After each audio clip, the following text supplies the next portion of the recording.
ఏదైనా ఒక cinema hype తీసుకురావాలంటే ఏం చేస్తారు?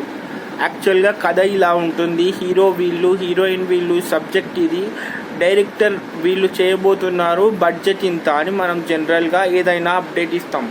కానీ సుజిత్ మాత్రం ఏం చేశాడో తెలుసా? ఓజీ వస్తుంది, పవన్ కళ్యాణ్ గారు ఓజీ 2కి స్క్రిప్ట్ వర్క్లో జాయిన్ అయ్యారు.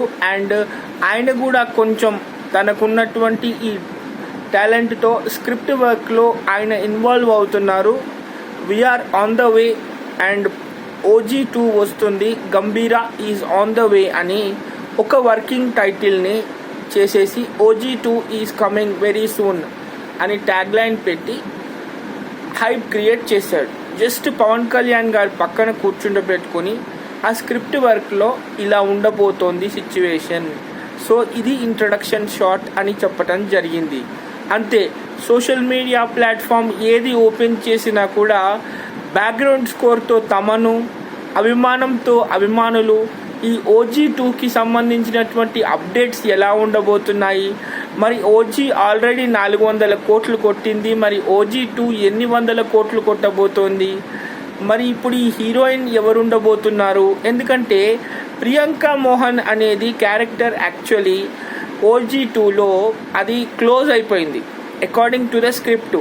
కానీ ఇప్పుడు రెండో భాగానికి మరి హీరోయిన్ ఎవరు ఉండబోతున్నారు, మరి తమన్ ఇంకా ఎలాంటి కొత్త మ్యూజిక్తో అభిమానులు ఎంటర్టైన్ చేయబోతున్నాడు, మరి పవన్ కళ్యాణ్ పాత్ర ఎలా ఉండబోతోంది? కేవలం ఒక్క షాట్ అలా పెట్టి సోషల్ మీడియాలో వదిలాడో లేదో డైరెక్టర్ సుజిత్, ఇప్పుడు ఎక్కడ లేని హైప్ అంతా ఓజీ 2కే వచ్చింది. అండ్ ట్విట్టర్లో కూడా పవన్ కళ్యాణ్ గారు షూటింగ్ స్టార్ట్ అయినట్టు ప్రకటించడం జరిగింది. సో మరి చూడాలి, నిజంగానే 400 కోట్లు కొట్టినటువంటి ఓజీ, మరి ఓజీ 2 అంత గొప్ప స్థాయి కన్నా ఇంకా గొప్ప స్థాయికి వెళ్తుందా?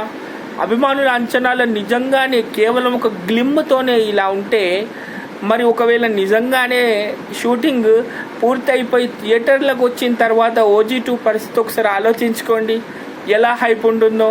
Stay tune for the further updates. మీరు చూడకపోతే మాత్రం ఓజీ 2 గ్లిమ్స్ మాత్రం సోషల్ మీడియాను దద్దరిలో కొడుతున్నాయి. మీరు కూడా చూసుకోండి. నేను కూడా చాలా ఎంజాయ్ చేశాను. I am also eagerly waiting for OG 2. Bye.